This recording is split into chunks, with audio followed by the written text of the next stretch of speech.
Urea బస్తాలు ఇయ్యలేని సన్నాసులు ఇవాళ మీకు తులం బంగారం ఇస్తారా? ఇల్లు ఈ సన్నాసులు 2,500 ఇస్తాడు మహిళలకు మహాలక్ష్మి ఇస్తాడా? ఇవన్నిటిని తప్పించుకోనికే ఒకటే తెలుసుకున్నాడు ఆయన, ఒకటే అర్థం చేసుకున్నాడు ఆయన. ఏం అర్థం చేసుకున్నాడు? బూతులు మాట్లాడాల. మనం సబ్జెక్టు మాట్లాడితే ఆయన బూతులు మాట్లాడతాడు. నువ్వు అడిగినావు అనుకో, ఏమైందా రేవంత్ రెడ్డి నరికితివి కదా, మరి 15,000 రూపాయలు ఇస్తా అంటివి రైతులకు, కౌలు రైతులకు పైసలు ఇస్తా అంటివి ఏవి అంటే నీ లాగుల తొండలు ఇడిచి పెడతా. ఒకటే వచ్చు.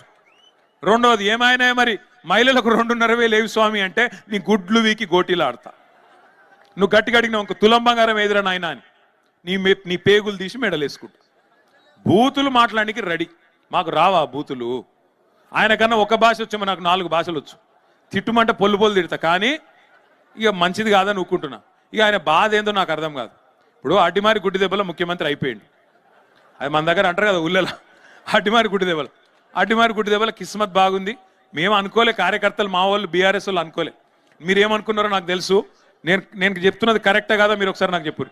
మీరు ఏమనుకున్నారు అంటే పోతే మా ఎమ్మెల్యే పోతాడు కానీ కేసీఆర్ ఉంటాడు కదా అనుకున్నారు, అంతేనా? అదే అనుకున్నారు.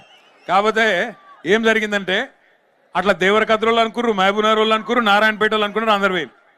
మొదటికే మోసం వచ్చింది, లాజిక్ మిస్ అయ్యారు మీరు. ఎమ్మెల్యే లేకపోతే కేసీఆర్ ఎట్లుంటాడే? ఒక గది మిస్ అయ్యారు మీరు. అందుకే నేను మీ అందరికీ ఒకటి దండం పెట్టి చెప్తున్నా, ఈ కార్డు నుంచి ఒకటి యాద పెట్టుకోరి. ఇక పోయినసారి జరిగిన తప్పు మళ్ళీ జరగద్దు అంటే ఏం చేయాలి? రేపు మున్సిపాలిటీలో కూడా మళ్ళీ కారు గుర్తు మీద బీఫామ్ మీద వస్తారా మనోళ్ళు? వస్తే మీరు ఏం చేయాలంటే వాడు సక్కటోడా, వాడు పొడుగు ఉన్నాడా, వాడు పొట్టిగా ఉన్నాడా, ఇవన్నీ చూడకురి. ఆడు మంచోడు కదా, అవన్నీ కాదు. ఒక కారు గుర్తు మీద ఒక అభ్యర్థి వచ్చిండంటే కేసీఆర్ గారు అన్ని ఆలోచించే ఇచ్చింటాడు అనుకోవాలా. కారు చూడాలా, కేసీఆర్ని యాడ్ చేసుకోవాలా, గట్టిగా ఒత్తాలి. అంతేగాని ఇక మళ్ళీ చర్చలు పెట్టద్దు. మళ్ళీ ఇక మా ఓడు పోతే వేయండి కానీ కేసీఆర్ వస్తాడు కదా, ఈ పోతే ఆయన గెలుస్తాడు కదా, వద్దుగా.